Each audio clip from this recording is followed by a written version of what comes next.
Bonjour et bienvenue dans Écolo au boulot. Je suis Cassandre Joly et mon but est de donner du sens au travail à travers l'écologie. Ensemble, nous trouvons des idées, des astuces, de la motivation et de l'inspiration pour rendre son quotidien au travail plus écologique et se sentir utile.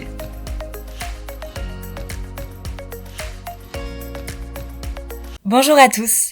Depuis quelques mois dans ce podcast, on parle d'écologie au boulot, quel que soit notre boulot. Mais une question qui se pose quand même, c'est et les boulots du développement durable, comment ça se passe ? Ce podcast va se passer en 2 parties. Dans la première, vous allez retrouver l'interview de Flavia. Flavia, elle vient de terminer ses études en développement durable et je trouvais ça hyper intéressant de l'interviewer pour qu'elle nous explique exactement pourquoi elle avait choisi les sciences de l'environnement au moment où elle a commencé ses études et maintenant qu'elle a terminé son master, où est-ce qu'elle se dirige ? Elle donnera également des conseils pour être écolo au boulot et parlera des débouchés du type d'études qu'elle fait. Ensuite, je vous donnerai des conseils pour vous orienter dans le développement durable et la RSE si c'est quelque chose qui vous intéresse. Voilà, donc ça ce sera en 2e partie de podcast. Je vous propose de débuter tout de suite avec Flavia. Bonjour Flavia, je suis ravie de te recevoir dans le podcast. Alors pour commencer, je vais te laisser te présenter comme tu souhaites le faire. Ok, bonjour Cassandre, merci beaucoup de me permettre de m'exprimer avec toi aujourd'hui sur ce podcast. Alors, comme tu l'as dit, je m'appelle Flavia, j'ai 23 ans et j'habite à Genève. J'ai pas toujours vécu à Genève, avant j'habitais à Lausanne, où j'ai fait mon bachelor en sciences de l'environnement. Et là actuellement je suis toujours étudiante, mais presque plus, parce que j'ai bientôt fini mon master. Je suis en pleine rédaction de ma mémoire. Et voilà, d'ici février, je serai graduée et je rentrerai dans la vie active. Bon, super. Et moi, ça m'intéressait beaucoup de parler avec toi justement des études en développement durable, en environnement, parce que y a des personnes qui ont eu cette envie de travailler dans le développement durable qui arrivait sur le tard. Toi, tu as décidé de faire tes études là-dedans. Je voulais échanger là-dessus, voir quelle était ta vision du travail, quelle était du coup ta vision du développement durable aussi. Qu'est-ce que ça veut dire se spécialiser en développement durable ? Donc, est-ce que on peut commencer par là ? En quoi ça consiste tes études et pourquoi est-ce que tu as choisi ça ? Alors déjà, moi je pense que j'ai un parcours un peu atypique à ce niveau-là, dans le sens où ça vient pas du tout de mon éducation. Moi, je viens d'un milieu qui est pas forcément le plus favorisé. Mes parents n'ont jamais eu vraiment d'atome crochu avec tout ce qui était protection de la nature, etc. Du coup, c'est pas venu depuis l'enfance. Par contre, quand j'étais adolescente, j'ai fait du scoutisme. Donc, je sais pas si tu connais, mais en gros, c'est des activités qu'on fait en forêt entre jeunes. Et là, j'ai commencé à m'intéresser beaucoup à la nature, à la respecter, à vraiment créer un espèce de lien. Et puis, ça a grandi comme ça, mais c'était pas non plus ma folle passion. Et puis, au moment de prendre une décision au niveau de ce que j'allais faire de ma vie, je me suis retrouvée à avoir toutes les différentes facultés. Puis à me dire, médecine, droit, je sais pas, économie. Et en fait, il n'y a rien qui résonnait en moi, à part les sciences de l'environnement. Donc, j'avais pas encore d'idée précise d'un métier. Tout ce que je me disais, c'est que j'adorais être dehors, que j'adorais la nature, que je voulais la protéger et que ça, c'était une valeur que j'avais. Sans forcément avoir un plan de carrière sur 10 ans, je me suis lancée. Et là, j'ai commencé mon bachelor. D'accord, tu t'es lancée, ouais. T'as suivi ton cœur, t'as suivi tes envies. Exact. Et au bout de 2 semaines, c'était le grand amour. Donc les premiers jours, j'étais un peu en mode, mais qu'est-ce que je fais là ? C'est un peu normal, je pense, quand on passe un peu la vie adulte, l'université, etc. Mais après, ça c'est très vite devenu dévorant, en fait. Et j'ai eu envie de m'investir de plus en plus. J'ai commencé à m'intéresser à faire des choses à côté des cours, à me mettre dans des assos, à trouver des petits jobs qui avaient un rapport avec l'environnement. Et très vite, c'est devenu toute ma vie, quoi. D'accord, ok. Bon, écoute, top. Tu vas pouvoir nous raconter plein de choses, du coup. Donc justement, au quotidien, qu'est-ce que tu as commencé par faire pour protéger l'environnement et voilà, quelle direction tu as pris ? Comment est-ce que ton chemin là-dedans s'est déroulé ? Alors, j'ai toujours eu un regard assez critique sur nos modes de vie en général et puis sur la société. Et en particulier avec tout ce qui est marketing, etc. Parce que, en fait, chez moi, dans mon éducation, j'ai beaucoup été éduquée au « plus on a, mieux on se porte ». plus de biens matériels on a, plus on est heureux, plus on peut aller loin en vacances, plus c'est chouette, etc. Et en fait, je me suis vite rendu compte que tout ça, ça me rendait pas forcément heureuse. Et du coup, moi, mon leitmotiv, c'est plutôt se satisfaire du minimum, c'est ce qu'on peut appeler la sobriété heureuse. Donc j'essaye vraiment de réduire mes biens matériels, réduire les kilomètres que font mes aliments, réduire les kilomètres que moi je fais au quotidien, et vraiment essayer de se concentrer sur l'essentiel, sur le nécessaire. Et voilà, c'est ça ma manière à moi de contribuer à la préservation de notre planète. D'accord. Du coup, on va revenir sur tes études. Clairement, en développement durable, qu'est-ce qu'on apprend ? Est-ce que déjà tu avais des a priori avant d'y aller ? Et concrètement, qu'est-ce que c'est ? Alors, c'est très vaste, hein, tout ce qui est le développement durable. Donc moi, en particulier, j'ai fait des sciences de l'environnement. C'est légèrement différent, hein, bien sûr, mais c'est très proche. Donc j'ai fait déjà mon bachelor en sciences de l'environnement social. Et ensuite, j'ai fait mon master en sciences de l'environnement avec option biodiversité. Et déjà, entre le bachelor et le master, c'était déjà deux choses totalement différentes. Donc en fait, le bachelor s'intéressait aux problèmes environnementaux, mais appliqués à tout ce qui est autour, en fait. Que ce soit l'économie, la politique, l'actualité, les modes de vie, etc. Alors que dans mon master en biodiversité, là, je m'intéressais vraiment plus à tout ce qui était le monde vivant, les écosystèmes, les espèces, comment on protège en fait la nature, mais de manière beaucoup plus, on va dire, scientifique, science dure, ce qui n'était pas forcément le cas dans mon bachelor. Donc voilà, là déjà deux domaines très différents.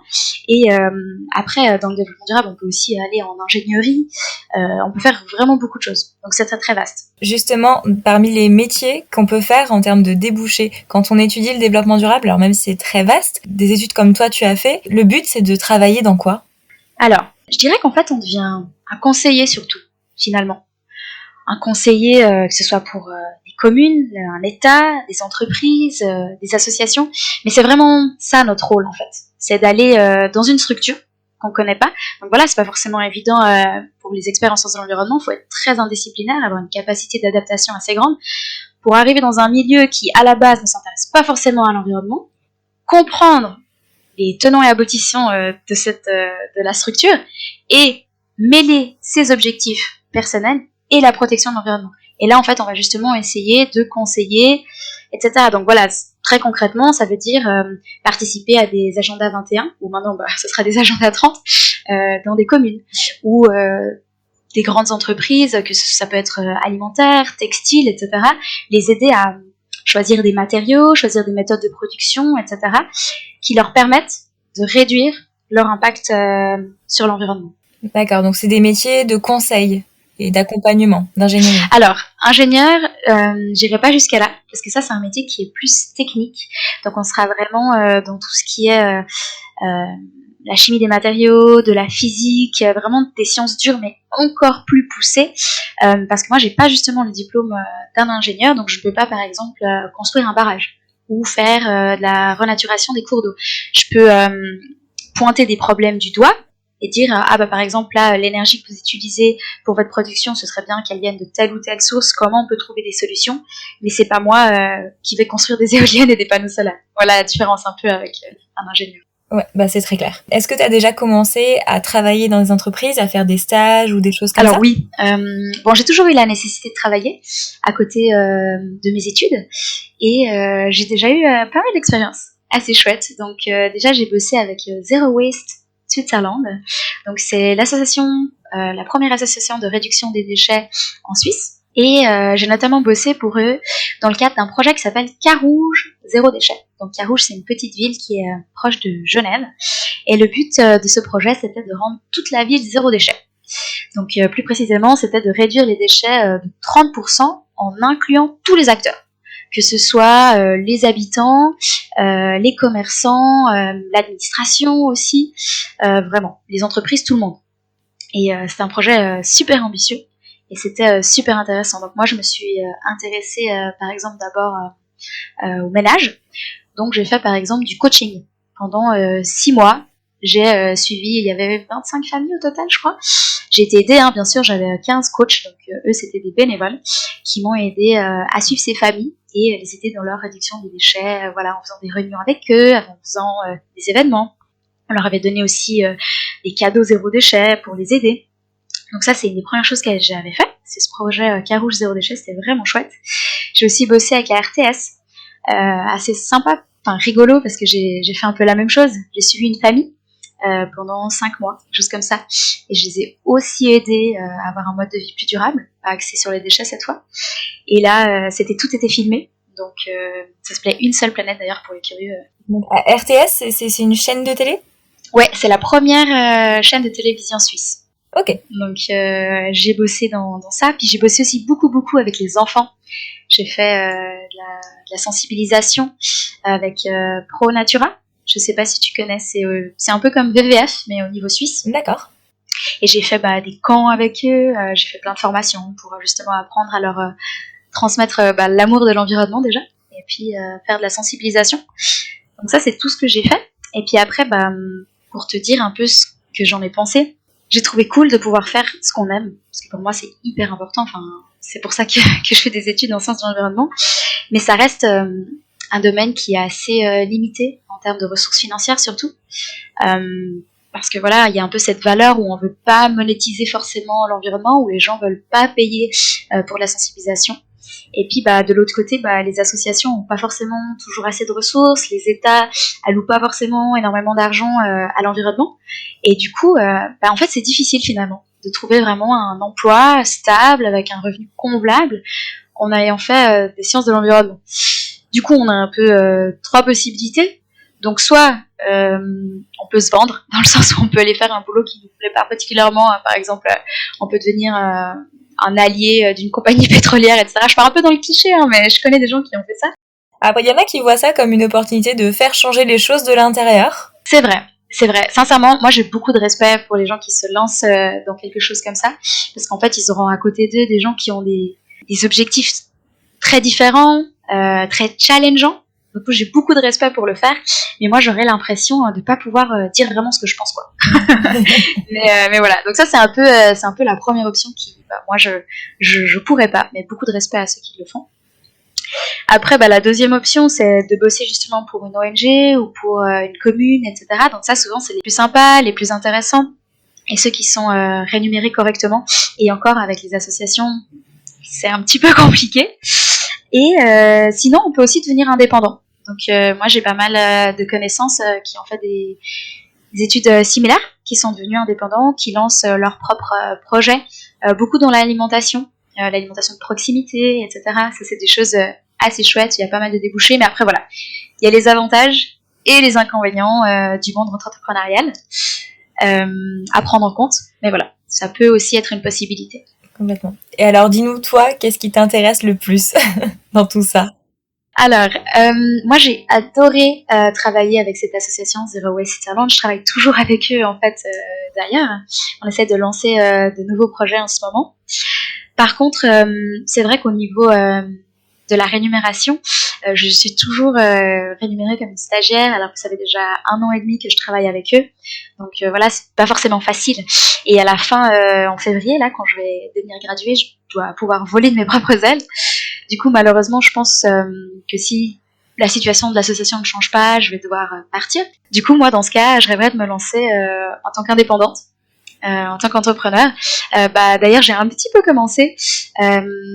C'est comme ça qu'on se connaît, Cassandre, par ma page qui s'appelle Madame Gaïa sur Instagram, où en fait j'ai gentiment envie peut-être de proposer de l'accompagnement, de la sensibilisation, aider les gens simplement à avoir des modes de vie plus durables, mais aussi plus heureux.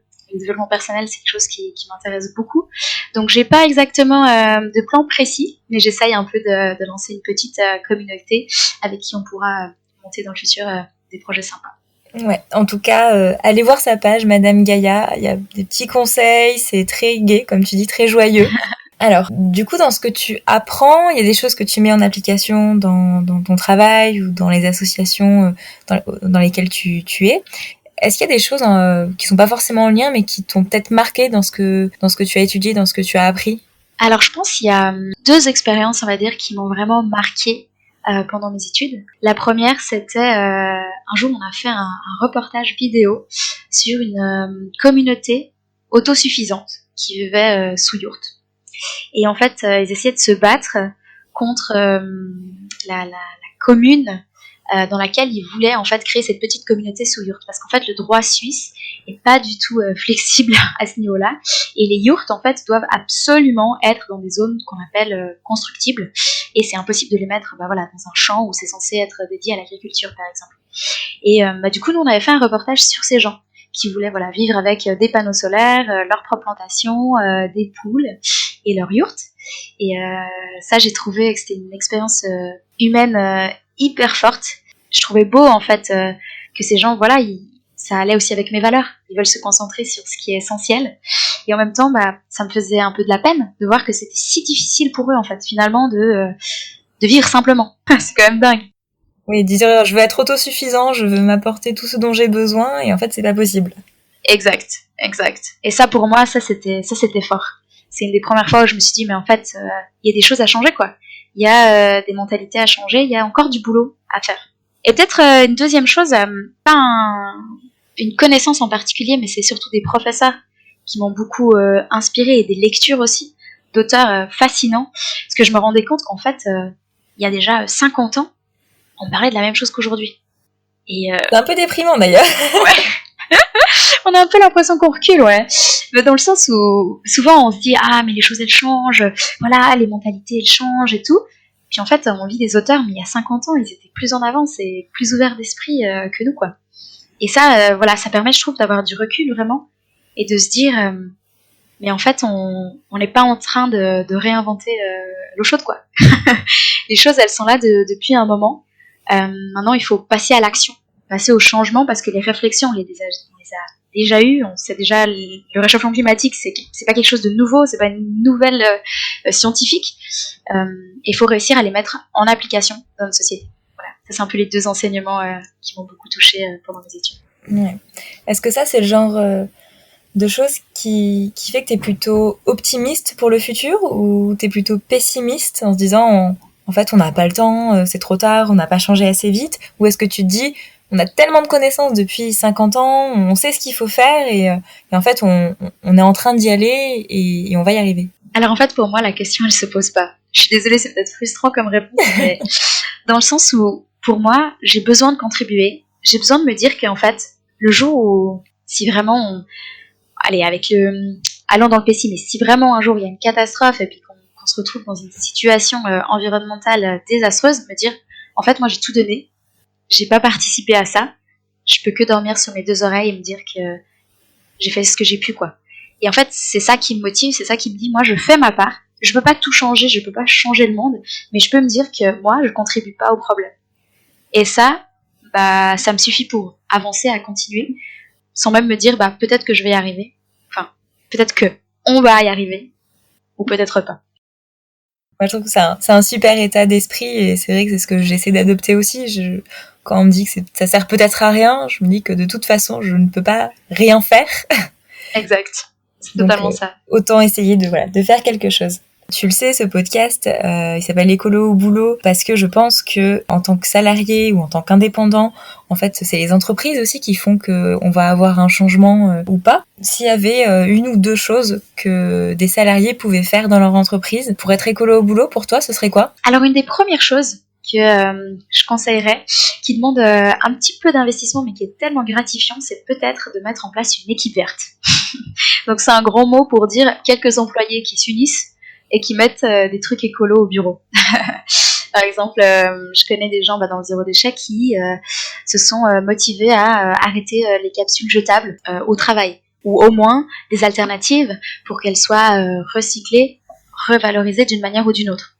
Ça peut être une chose, ou mettre un compost sur son lieu de travail, des choses comme ça. Ça, c'est une des premières choses qu'on peut faire, je pense, et ça peut être assez fun, en fait, de le faire à plusieurs, avec des collègues. Ouais. Complètement. Et en plus, se trouver des alliés en interne, ça permet de faire tellement plus de choses que quand on est tout seul dans son coin, qu'on n'ose pas. Alors que dès qu'on est plusieurs, mais même dès qu'on est deux, on acquiert une légitimité de groupe qui fait que on ose proposer, on ose mettre des choses en place. Yes, exactement, je suis totalement d'accord. Donc vraiment bien s'entourer, faire des choses ensemble, et je pense que c'est aussi comme ça qu'on a les meilleures idées en fait, quand on est avec d'autres. Après, un sujet que toi tu abordes beaucoup sur ta page et que je trouve super important, c'est tout ce qui est lié au numérique. C'est clair, parce qu'on travaille tous avec des ordinateurs maintenant, ou avec des tablettes, portables, que sais-je. Et c'est un sujet qui est pas facile en fait à comprendre. Parce que comme tu le dis des fois sur ta page, en fait ça se voit pas. Je vois pas que je pollue quand je suis sur mon ordi, comparé que quand je jette mon papier par terre ou que sais-je. Du coup, moi je trouvais hyper important de vulgariser beaucoup sur toute cette pollution numérique et se renseigner sur quelles actions on peut mettre en place dans ce quotidien en allant par exemple des pages comme la tienne ou sur le blog ou en écoutant le podcast. Voilà. Ouais, complètement. C'est vrai que c'est une des choses les plus simples à faire parce qu'on peut commencer par soi-même au quotidien, tous les jours. Exact. Super. Comment tu imagines ta vie dans 10 ans? J'adore. On n'est pas en entretien d'embauche, mais bon. Alors, moi, je l'imagine à aider des gens, toujours les conseiller. Ça, je pense que c'est quelque chose que j'aimerais toute ma vie. J'espère tout type de public. J'aime beaucoup travailler avec les enfants, mais aussi avec les adultes. Donc ouais, je m'imagine avec peut-être soit une petite association, soit une petite entreprise où en fait on fait des événements afin de devenir plus écolo, trouver des alternatives, se sentir mieux avec son mode de vie. Et j'espère vraiment qu'on puisse trouver en fait un équilibre entre bonheur et durabilité. Super, et ben voilà, c'est un très beau mot de la fin. Merci. Écoute, merci beaucoup d'avoir participé. Je mettrai dans les notes du podcast le reportage que tu as fait, dont tu nous as parlé, ainsi que ta page Instagram, Madame Gaïa. Trop bien, merci beaucoup. Et puis, à bientôt. À bientôt, merci Cassandre. Merci Flavia encore pour cette interview. Je trouve que cette fille a une patate et communique tellement bien son amour pour l'environnement et la préservation de la planète. J'espère qu'elle vous a inspiré. Comme prévu, maintenant, on va passer à la partie « Et si je veux travailler dans l'environnement, comment ça se passe si j'ai pas fait d'études en environnement, par exemple ?» Alors, pour ce podcast, je me suis basée sur un livre que j'ai lu il y a quelques années déjà, qui s'appelle « Comment faire carrière dans les métiers de la RSE et du développement durable ». C'est un livre de Caroline Renaud qui a créé une agence de chasseurs de tête pour les métiers de la RSE, donc responsabilité sociale des entreprises et dans le développement durable. Elle donne tous ses conseils de recruteuse dans ce milieu et elle fait un petit peu un tour d'horizon. Le premier conseil qu'elle donne, c'est pour les personnes qui pensent devenir généralistes de la RSE ou du développement durable. A priori, c'est pas la meilleure chose à faire parce que la RSE, ça s'applique à un métier. Par exemple, faire de la communication RSE, des achats durables, la finance responsable. On va être consultant en développement durable. On va être analyste sur des critères environnement, social, gouvernance. On va être responsable de partenariat pour une ONG. La partie importante qu'il faut retenir, et je pense que vraiment le plus pertinent, c'est que le développement durable seul, ça existe pas ou peu, c'est forcément assimilé avec d'autres compétences que vous avez déjà ou que vous avez envie de développer, selon que vous soyez déjà en activité ou pas encore. Le premier conseil, c'est de choisir un métier ou un secteur d'activité qui vous intéresse. Ensuite, diriger vers des postes qui intègrent le développement durable dans ce métier et dans ce secteur d'activité. La bonne nouvelle, c'est qu'il y a de plus en plus de postes qui demandent des compétences en RSE, en développement durable et qui l'intègrent directement. Donc si c'est quelque chose que vous avez, si vous avez vraiment les deux compétences fortes, une compétence métier, une compétence RSE, c'est vraiment ça qui vous permettra d'accéder à ces métiers un peu spécifiques. Voilà, si vous êtes déjà en poste depuis longtemps, en suivant par exemple une formation en RSE ou en développement durable, vous allez acquérir des bases pour pouvoir prétendre à des postes qui vont lier votre expérience métier et le développement durable. Il existe pléthore de formations, ça peut être des MOOC directement sur internet, il en existe beaucoup et d'ailleurs il existe déjà des MOOC qui sont appliqués à certains métiers. Par exemple, j'ai vu des MOOC sur les reporting RSE, sur la RSE et le secteur de l'agroalimentaire, donc voilà, ça commence déjà à se spécialiser, vous voyez. Ensuite, il y a aussi des formations professionnelles certifiantes qui sont plus ou moins courtes avec des modules, etc. pour vraiment apprendre les bases de la RSE, ou des formations diplômantes type master spécialisé, etc. Donc quelques exemples de formations pour intégrer le développement durable à votre métier. Alors, c'est pas forcément pour votre métier actuel, ça peut être pour un métier que vous souhaitez faire dans quelques années ou pour lequel vous voulez postuler. Ensuite, une autre chose que vous pouvez faire si vous voulez travailler dans le développement durable mais que vous êtes très bien dans votre entreprise par exemple, c'est l'intrapreneuriat. Donc c'est-à-dire entreprendre mais au sein d'une entreprise. L'idée ça va être de résoudre un problème social ou environnemental grâce au cœur de métier de votre entreprise ou de votre secteur d'activité. Ça peut être à la fois un projet modeste, pas très entrepreneurial, mais par exemple si vous travaillez en communication, proposez de faire un reporting développement durable, voilà, une plaquette qui présente tout ce que l'entreprise fait déjà. Ça peut être un premier pas et qui permet aussi de suivre l'évolution de l'entreprise et d'avoir envie de s'améliorer. Ou par exemple, il y a des intrapreneurs dans l'entreprise Renault qui ont créé des programmes vraiment structurants dans l'entreprise, comme tout le programme qui crée les garages solidaires. Voilà, ça c'est venu d'intrapreneurs, de personnes qui étaient déjà salariées et qui ont créé cette activité dans l'entreprise. Votre entreprise, elle a peut-être déjà, d'ailleurs, des programmes dédiés à l'intrapreneuriat, ça s'est un petit peu développé ces dernières années, et si c'est pas le cas, il est probable qu'elle accueille favorablement cette proposition.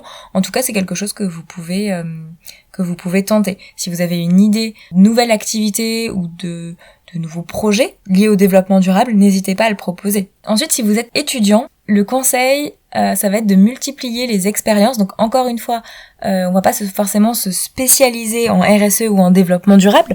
Par exemple, Flavia, on a vu dans l'interview, elle a appliqué les sciences de l'environnement à la sociologie et ensuite, elle s'est axée sur la biodiversité. Donc elle avait des compétences métiers fortes qui étaient très liées du coup au développement durable. Par exemple, apprenez les achats, apprenez l'ingénierie, apprenez la construction. Voilà, ça va être des métiers de base, faites qui vous intéressent en ayant bien sûr en ligne de mire cette idée que vous voulez intégrer le développement durable dans votre métier. Et pour ça, vous allez pouvoir utiliser votre stage de fin d'année, vos alternances, peut-être des volontariats en entreprise, du bénévolat, vous pouvez partir à l'étranger, faire des missions pour des associations humanitaires aussi, enfin voilà.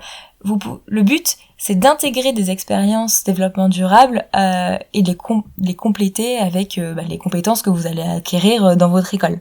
Pourquoi est-ce que Caroline Renaud elle donne ces conseils-là ? C'est parce que les offres pour les jeunes diplômés, elles sont pas si nombreuses que ça dans ces domaines et que du coup, il va falloir que vous ayez un CV assez accrocheur pour les recruteurs. Tout ça, ça va permettre à votre CV d'être musclé et pertinent pour le type de poste que vous voulez avoir. Et enfin, la dernière façon de travailler dans le développement durable, ça peut être d'entreprendre dans le développement durable. Il paraît d'ailleurs qu'il n'y a pas assez d'éco-entrepreneurs, même si on commence à avoir pas mal d'éco-entreprises. Mais si c'est une voie qui vous intéresse, il y a beaucoup d'incubateurs, d'accélérateurs, de programmes d'accompagnement d'entrepreneurs sociaux, environnementaux. Il y a même des programmes pour vous aider à trouver une idée, clairement, si c'est pas encore le cas. Donc voilà, n'hésitez pas à vous renseigner, et si l'entrepreneuriat est quelque chose qui vous tente, là, ça peut être aussi une façon de travailler dans le développement durable très concrète.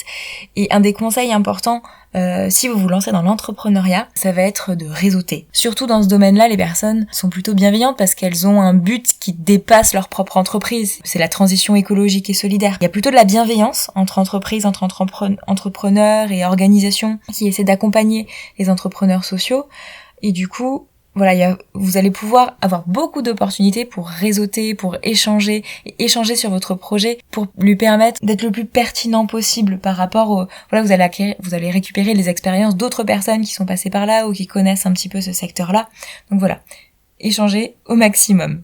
Alors c'est la fin de ce podcast. J'espère que ça vous a plu. C'était peut-être très succinct dans les conseils pour travailler dans le développement durable. Du coup, si vous souhaitez qu'on en approfondisse un dans un prochain épisode, n'hésitez pas à me le signaler. En tout cas, merci beaucoup d'avoir écouté jusqu'ici. J'espère que cette interview et conseil podcast vous a plu. Vous pourrez toujours m'écrire sur écolo-au-boulot@gmail.com ou sur mon compte Instagram écolo-au boulot. Merci et à très bientôt.